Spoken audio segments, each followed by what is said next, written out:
कभी कभी हम विशेष हो जाते हैं क्योंकि हम एक विशेष ज्ञान को जीते हैं और उसे उसी शिद्दत से प्रसारित भी करते हैं। जो कहते हैं ये हमारा नहीं है, उसका है जो हमारा है। कबीर के रस में डूबे खुद को आम इंसान कहती हमारी आज की शख्सियत है प्रहलाद सिंह दीपानी।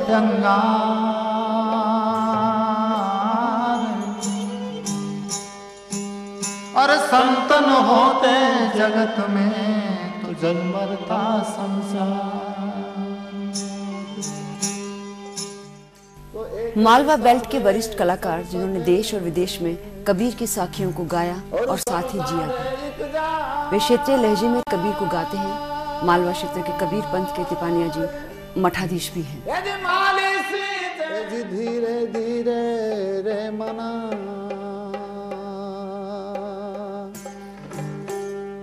और धीरे सब कुछ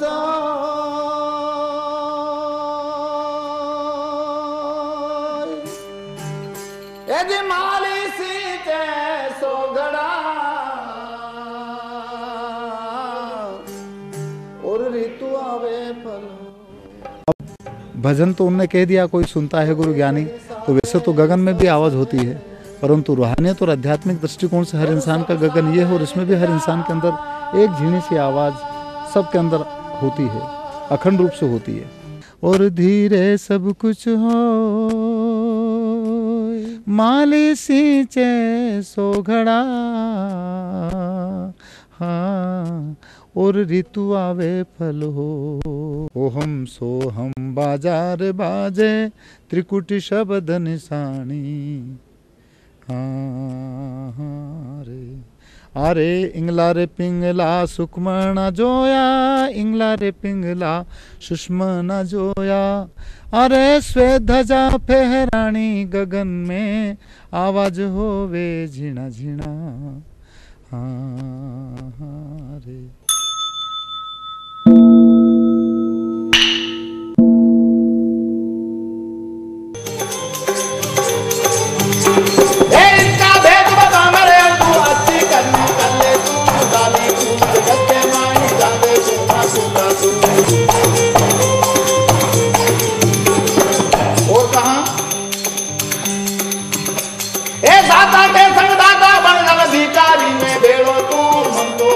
मांगन लागे देने वाला तू का तू। हे दाता के संग दाता मंडल भिखारी में भेड़ो तू होकर मांगन लागे देने वाला तू का तू। हे इनका भेद बता मेरे तू अच्छी करनी कर ले तू, डाली तू जगत के मारी डाले घुमा तू का तू।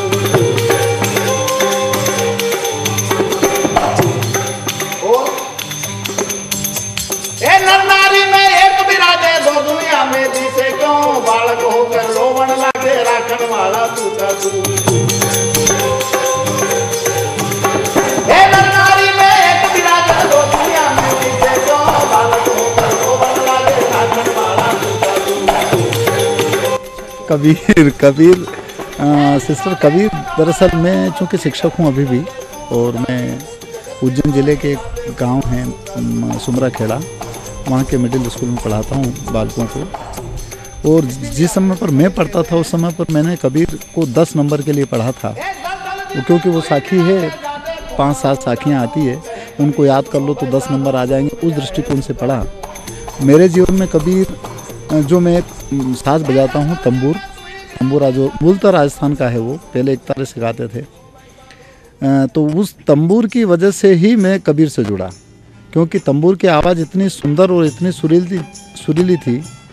और जब मैंने ज़िंदगी में पहली बार सुना उस साज को 79 में, तो मेरे मन में जिज्ञासा हुई कि अपने को सीखना चाहिए, बहुत अच्छा बजता है।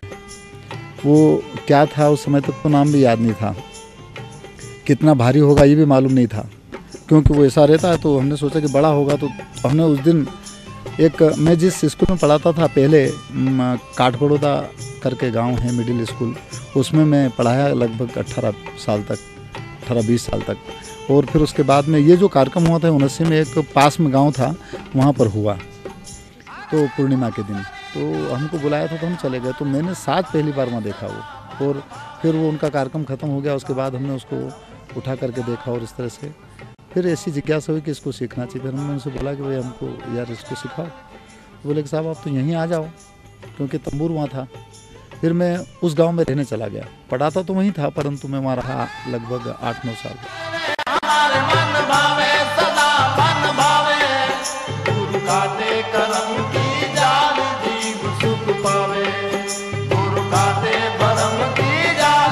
संगीत आता ही नहीं है, हकीकत ही है क्योंकि मुझे राग ताल और ये बिल्कुल याद नहीं है। मैं संगीत बिल्कुल पढ़ा नहीं हूँ। पता नहीं क्या ऐसा हुआ कि मेरा जहाँ तक ख्याल है कि कबीर का जो राग है वो एक अंतर का राग होता है।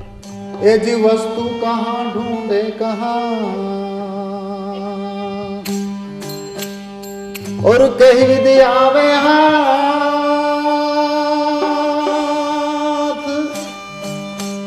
ए जी वस्तु ठिकाने पाइए, और भेदी लीना सा।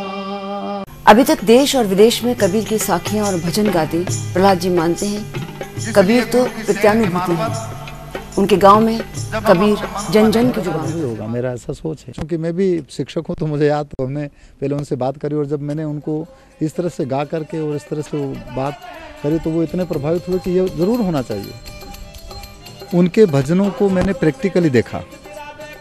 इस बहुत मैंने जो उसमें बात कही वो मुझे ऐसी घटित हुई घटनाएं भी दिखी, तब विश्वास हुआ कि कबीर केवल गाने की चीज़ नहीं है, कबीर तो एक हर इंसान के जीवन में घटित होने वाली घटना है। हर बिना भेद बाहर मत मत तुम बाहर बच्चा है काई, है आसड़ तीरथ यहाँ बता दूं कर दर्शन काया माई, ए भाई दर्शन कर दे माई। हो सकता है मैं जो भजन गाता हूँ वो कबीर की शब्दावली में नहीं हूँ। कबीर के जितने भी पद और साखियाँ हैं, क्योंकि कबीर में जो दोहे हैं उनको साखी कहते हैं, और साखी का मतलब होता है सिस्टर साक्ष्य, प्रत्यक्ष। जैसे ये है, ये साक्ष्य हैं, आप साक्ष्य हैं। तो आपकी रहनी गहनी को, आपके कर्तव्य को, आपके जो भी आपका सोच है उसको मैंने देखा और मैं जो कहूँगा वो साखी बन गई उनकी। जैसे उनका एक पद है, कोई सुनता है गुरु ज्ञानी, गगन में आवाज़ होवे झीणी। मीता की ये पहल है हम लोगों के लिए। इस तरह की प्रयास इन लोगों की तरफ से न हो तो क्या ये कला खत्म हो जाएगी? संभवतः, क्योंकि ऐसे लोग यदि इन चीज़ों को मोटिवेट नहीं करेंगे या इस चीज़ को वापस लोगों के बीच में नहीं लाएंगे तो निश्चित रूप से उसका हास होगा।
सोना हंदा महल रूपा हंदा खंबा, कटे तो गयो रे ईनी नगरी को राजा, अरे हारे। एक प्रश्न उसके बाद हम कबीर तक चल पड़ेंगे कि कबीर ने भी जीवन में रहते हुए संन्यास की बात की, क्या वो चीज़ आपने भी अपनाई? मैं संन्यास या योगी या संत या महंत नहीं हूँ। अभी मैं पूना में था तो उस दिन एक वो जो संचालन करने वाले थे वो कह रहे थे कि टिपाना जी महंत भी हैं। तो मैंने तुरंत कहा कि महंत मैं अभी नहीं हूँ, क्योंकि मेरे अंदर अभी अहम है, और मेरे दृष्टिकोण से जब तक इंसान के अंदर किसी किस्म का भी अहम हो तो वो क्या महंत। फिर भी हम कबीर साहब का तो ये संदेश रहा है कि इसमें, इस परिवेश में रह कर के हम उस अनुभूति पर आएँ, उस भूमिका के ऊपर आएँ, तो वो सच्चा योगी है, साधु है, सन्यासी है। क्योंकि मन से पलटने की ज़रूरत है, विचारों से ऊपर उठने की ज़रूरत है। और जो मन से पलट गया वो सच्चा योगी है, वो सच्चा संत है, वो सच्चा महंत है। एक जगह पर कबीर ने एक भजन में मैंने सुना है, आपने भी सुना होगा, कि साधु मन ने रंगाया रंगाया कपड़ा। यानी साधु बनना किसी विशेष तरह का पहनावा या विशेष तरह का बनावट को नहीं कहा उन्होंने। साधु वो होता है जो दूसरे के दुख को, दूसरे की परेशानियों को दूर करने के लिए हमेशा काम करे। अरे साधु ऐसा चाहिए और दुखे दुखावे ना, पान फूल छेड़े नहीं और रहे बाग के माए। तो साधु का उनका ये नज़रिया, और साधु और संत या पीर या औलिया के बारे में उनका जो दृष्टिकोण है कि कबीर सोई पीर है और जो जाने पर पीर, और जो पर पीर न जाने सो का फिर बेपीर। अरे कोई सुनता है गुरु ज्ञानी गगन में, आवाज होवे झीणा झीणा, हाँ रे। कोई सुनता है गुरु ज्ञानी गगन में, आवाज होवे झीणा झीणा, हाँ रे। अरे ओहम सोहम बाजार बाजे, त्रिकुटी शब्द निशानी। अरे इंगला रे पिंगला सुकमना जोया, इंगला रे पिंगला सुषमना जोया। अरे श्वेत ध्वजा फहरानी गगन में, आवाज होवे झीणा झीणा। इस तरह से वो आवाज़, वो नाद, वो शब्द, वो धुन हर इंसान के अंदर है। सवाल केवल यह है कि उसको हम तब अपने अंतर में सुन पाएंगे जब हमारा मन का कंसंट्रेशन कहिए या मन की एकाग्रता कहिए या स्थिरता कहिए होगी तब। तो ये प्रत्यक्षानुभूति का, ये प्रैक्टिकली अनुभव का संदेश कबीर ने अपने पदों में दिया है। और इसीलिए उसमें लिखने की ज़रूरत नहीं है, उसमें पढ़ने की ज़रूरत नहीं है। कबीर कहते हैं कि लिखा लिखी की है नहीं, और देखा देखी बात, और दूल्हा दुल्हन मिल गए तो फीकी पड़ी बारात। इसलिए कबीर का ज्ञान तो प्रत्यक्षानुभूति का है, प्रैक्टिकली अनुभव का है, मिलने का है। प्रहलाद जी, आप जब कबीर को पढ़ते हैं, जिस तरीके से आप उस पर बात कर रहे हैं, क्या कभी इस तरह के कोई चमत्कार भी आपने महसूस किए? देखिए, चमत्कार, कबीर ने तो चमत्कारों को बिल्कुल दूर किया है और चमत्कारों के ऊपर वो विश्वास नहीं रखते। परंतु प्रत्यक्षानुभूति जो होती है उसे हम शब्दों के रूप में व्यक्त नहीं कर सकते, क्योंकि वो खुद का अनुभव होता है, वो खुद के लिए होता है। कबीर साहब ने जो परिवेश देखा उसके मुताबिक उन्होंने भौतिक संसार की चीज़ों को देख करके लोगों को समझाने का काम किया और कहा, एजमाली आवत देखिया न कलियन करे पुकारे, अरे फूले फूले चुन लिए और काल हमारी बार। तो पत्ता टूटा डाल से और ले गई पवन उड़ाए, अरे अब के बिछड़े कब मिले और दूर पड़ेंगे जाए। वृक्ष क्या कहता है?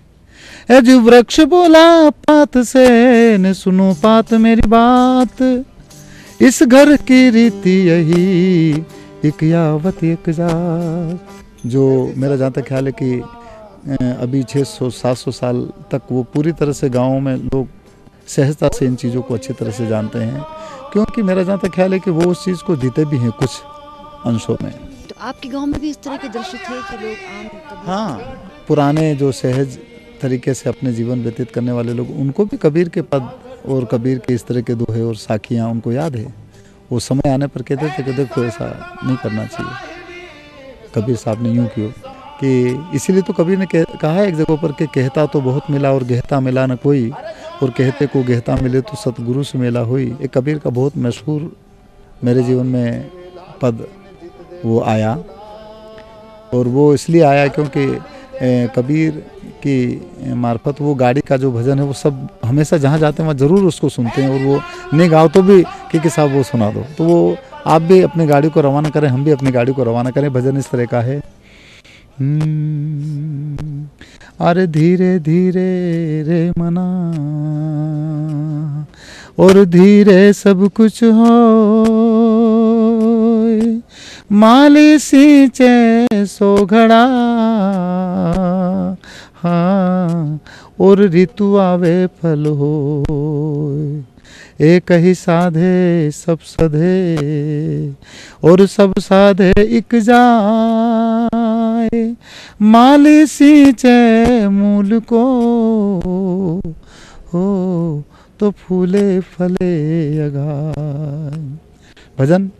वो जरा हल्के गाड़ी हाँ को मेरे राम गाड़ी वाले, जरा धीरे धीरे गाड़ी हाँ को मेरे राम गाड़ी वाले, या गाड़ी मारी रंग रंगीली पहिया है लाल गुलाल, हाँकण वाली छेल छबीली भाई बैठन वाला राम, भैया हल्के गाड़ी हाँ को मेरे राम गाड़ी वाले, ओ जरा धीरे धीरे गाड़ी हाँ को मेरे राम गाड़ी वाले, मेरे राम गाड़ी वाले।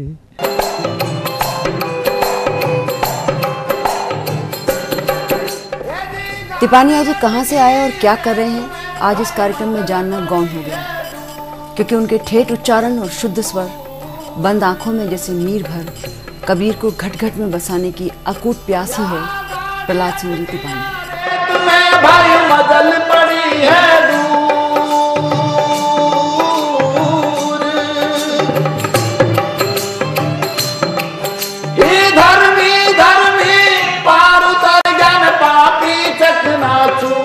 भैया